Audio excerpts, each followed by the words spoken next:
You guys didn't have anything to do for a week, did you? Wow, how about that? We had a lot to do, obviously. I think it's always good to get a bye, to really kind of reflect on the things you need to work on offensively, defensively, and special teams. I think we addressed all those situations. Coaches did a good job of really kind of capsulizing the things that we needed to improve on for the next 5 games of the season. I think the players had a good mindset when they came back Sunday. They were well aware of our situation, being a 5-2 football team.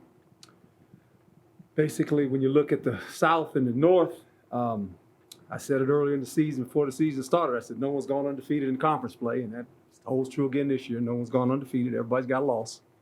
It's kind of interesting. And I think going forward, when you look at both sides of it, whether you're in the South or the North, there's 3 or 4 teams that still, when you look at the conference schedule, have a shot. And that's what makes it so interesting in the Pac-12 play, is that everyone has an outside shot if you won some games, and we happen to be one of those teams. So I think that's the exciting part of it. Now there's a lot of work to be done.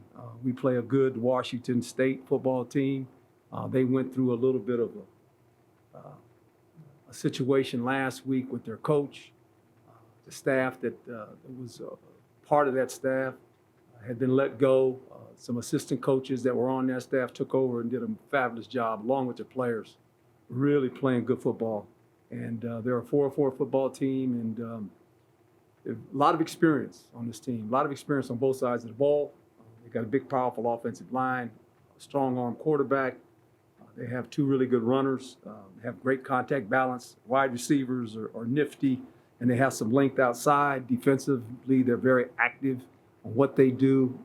They have an outstanding secondary that plays a lot of man-to-man coverage, linebackers that run from sideline to sideline. So they're much improved. They're very much improved defense. Don't give up a lot of points, averaging about 25 points a game, I believe it is. Get after the quarterback. So they do a lot of good things. And this is a game that obviously both teams need. You got to keep winning in the Pac-12, because when you're running out of time, you start running out of games. And we know we have 5 games left, and this is an important game for us as well as for them. Questions? Chris Cartman, Herm, son of a source. Herm, you have this contrast with your offense where you get a lot of yards per play, but then you go backward quite a bit.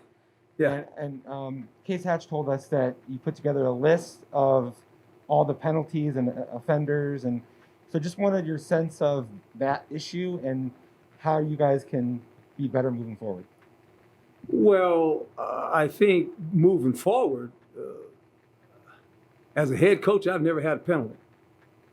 I don't play. The players have to realize that, and I think the more you capsulize it, we have 33 fouls on offense. 33 fouls. We have 23 on defense, 11 on special teams. So when you think about it, you're averaging almost 9 penalties a game for almost 100 yards. So it's amazing we're 5-2. You're actually spotting a team 100 yards. You're saying you can have 100 yards, and we're going to play from a deficit and go try to win. Well, that's very difficult to do. Now we found a way to do it, but you can't keep living in that world. And I think the players understand that. They don't intentionally go out there and say, I'm gonna go get a foul. They don't do that intentionally. But the 2 games that they reared its head and it cost us, and those teams beat us as well. Now I'm not taking anything away, but you give second opportunities to offenses, or you give them extra yards with a foul tacked on. We know that. You guys are smart enough to figure that out. Offensively, you get yourself in some bad downs. And you're looking at 2nd and 15, 3rd and 20. There's no play for 3rd and 20. I mean, so you get yourself in a bad way, and you try to fight through all that. And we've been fortunate enough to do that and win 5 games. But you can't keep living like that. And I think the players understand that. And they have to fix it. I can talk about it. We can do things in practice. We have officials. They got to do it. They have to go, okay, no foolish fouls, no let's stay away from that. There's going to be a penalty every once in a while, but we got to get that corrected if we want to win in a fashion where that doesn't prevent us from winning. Now, that's not the only thing, obviously, but that's a big factor. Hi, Herm Edwards, Devil's Digest. The fact that Washington State did play a common opponent last week in BYU, from your experience, does that somewhat help the game planning, or it's really immaterial? Immaterial, because they are what they're going to do. And it was one of those, it was a tight football game. It went back and forth, and they had opportunities, and BYU did a good job of preventing some play. Some plays you wish, there's about 10 plays in every football game that you lose, that you go, I wish I could have had that one you don't. And there's probably in that game you could look at it on either side of the ball and say, if this play or that play. It's about opportunities, and we talk about that a lot.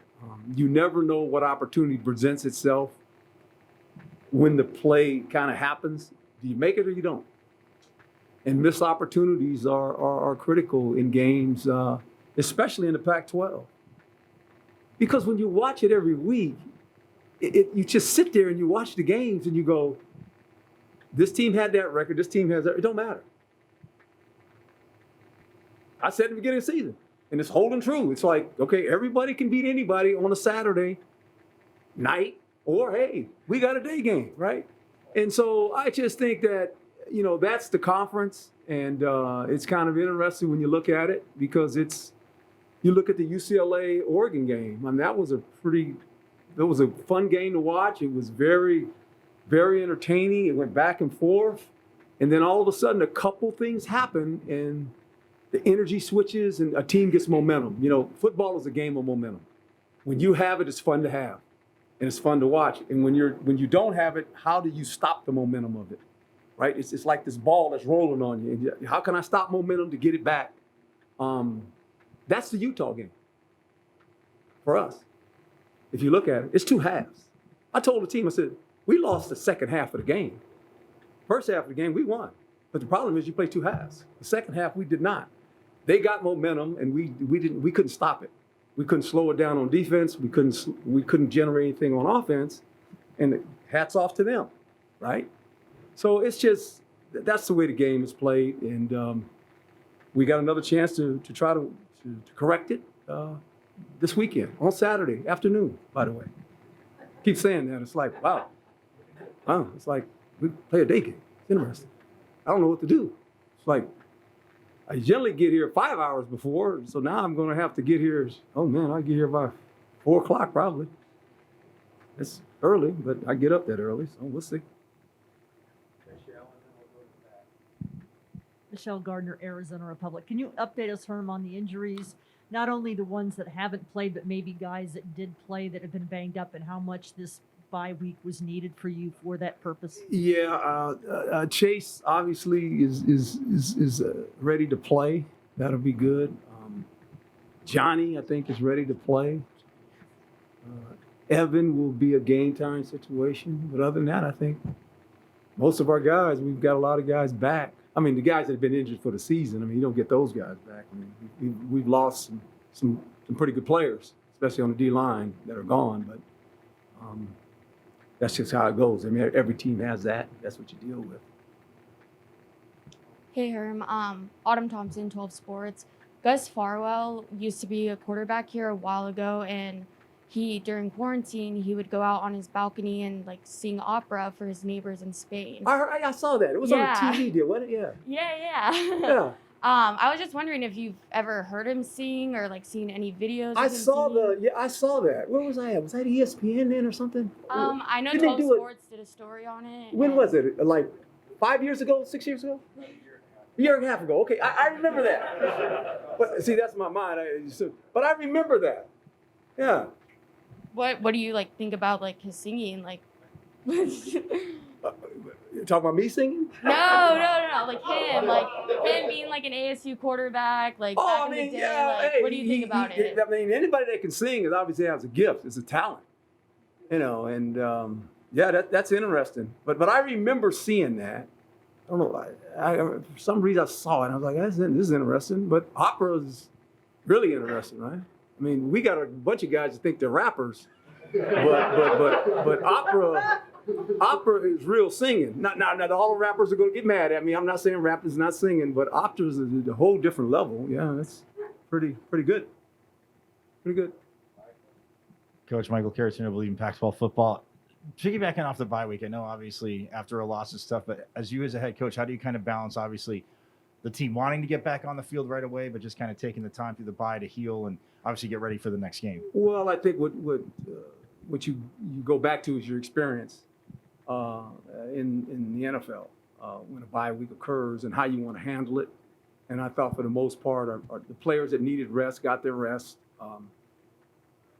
It was interesting during those practices that we ended up having.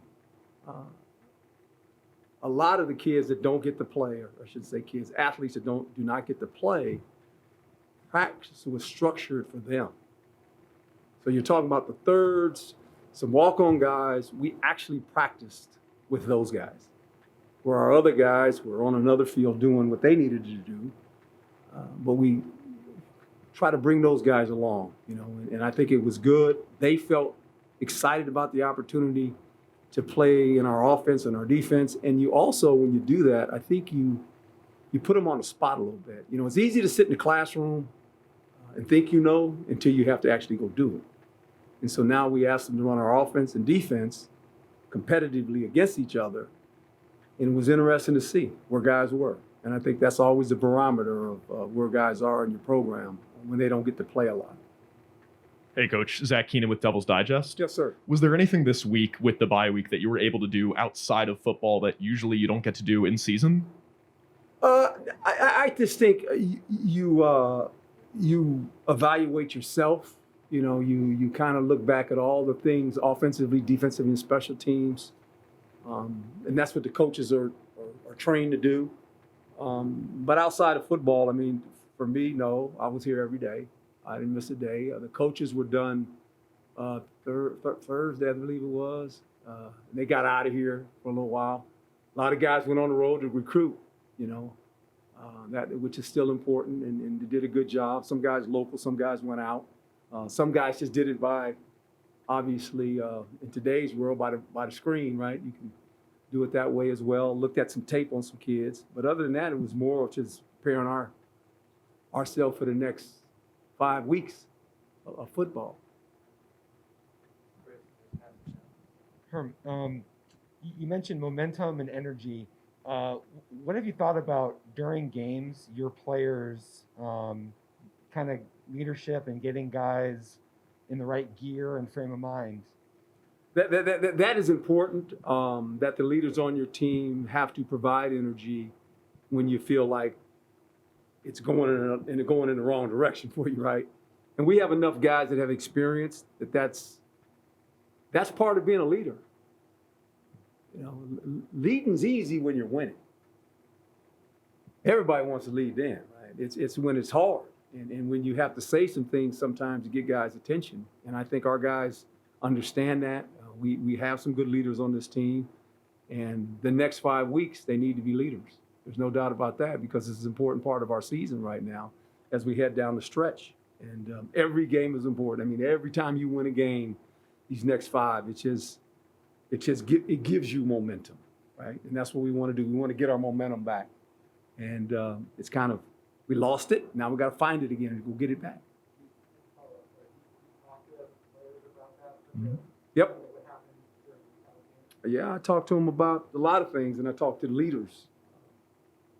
I wrote them a nice letter, actually, and told them what I expected out of them. So sometimes I think when you talk to them in person, that's one thing, but when they can read it and look at it, it kind of sinks in. I know I've always been that way. When I get a letter from somebody, it's kind of like, okay, I really got to focus in on what this thing is saying, and I can read it over and over again. So I sent them a nice letter about what I expected from them and what they need to do. And that's part of my job as a head coach, to always inform the players where we're at.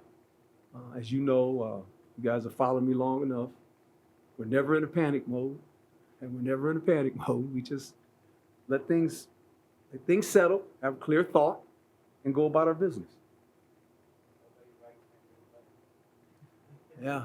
Hi, Herm. Ray Belcora, Inferno Intel. You talked a lot right after Utah about resetting for this 5-game season. Does Yeah. the way the schedule sets up with the bye week and then 2 home games kind of help you get into an almost training camp type rhythm? It can help you. No doubt. It helps you when you can pause and let guys reflect on where they're at, let the emotions of a loss out of their system, and then come back. And tomorrow is a big practice day for us. I mean, it's really big in the fact that how we get going in practice, the energy that we need in practice, the focus we need. It's all about the preparation. The game takes care of itself. It's a week of preparation, being dialed in on what we need to do. That's the most important thing, and I think this team understands that. We've had 2 little setbacks, and the first one was the BYU, and we found a way to get ourselves back. This was a setback, obviously, a week ago, and now we have to find our way to get ourselves back again, and that's the most important thing right now. Tim Healy, Sun Devil Radio Network. Herm, can you talk about the significance of having a man of Donnie Henderson's caliber on your staff when you needed someone to take over the defensive back coaching position, and how has that transition gone through the first 7 games? Well, it's between that room and the wide receiver room. It's a hard room because of all the personalities that you have. I could say that. I played the position, coached the position, and it's a hard room because you have a lot of A personality players in there. And Donnie has been around it. He has worked for me as a coordinator. He's an excellent football coach, and I think it's taken him a while to learn the players because you just don't walk in the room and go, okay, you got to earn their trust. And Donnie has done that. He's very honest.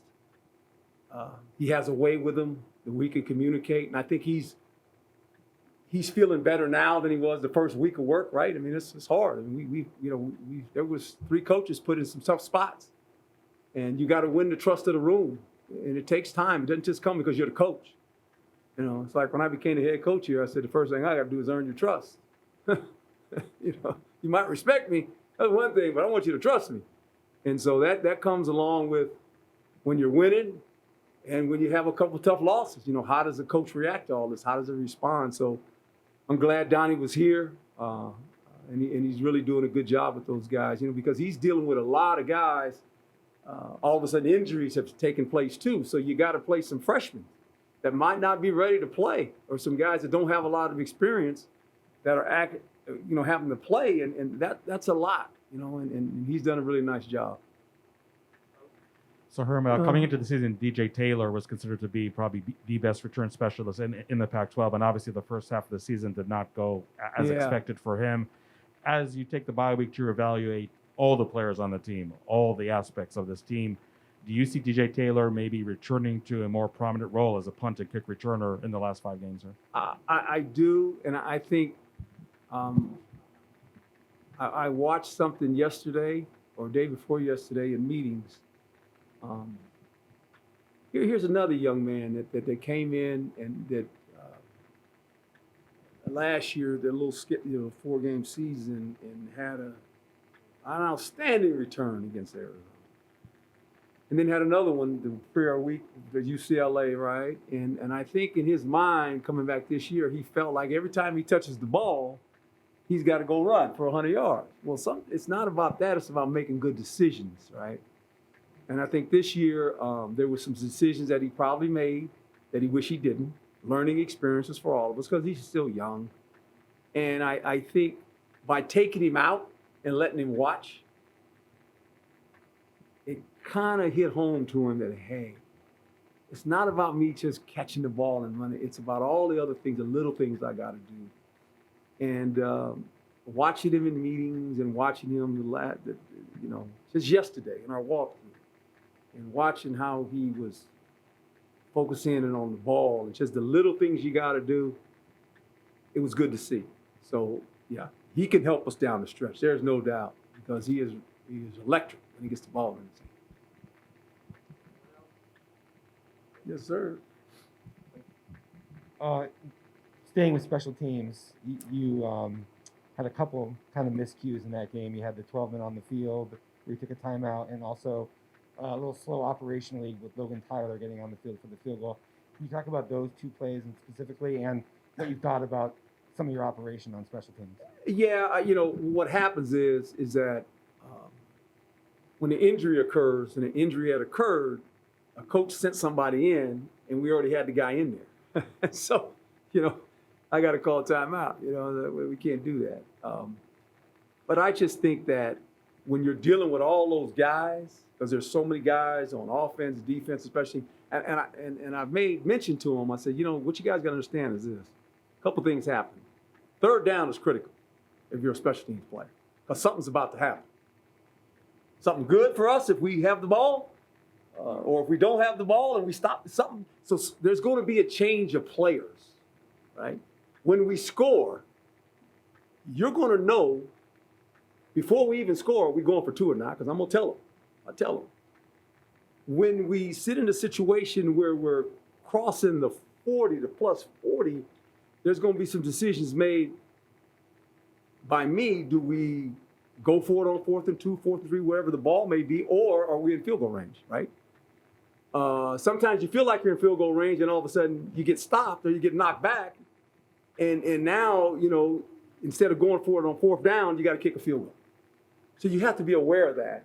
And sometimes guys aren't just honed in, they're over there kicking in the net or whatever, and it's like, hey man, you got to go.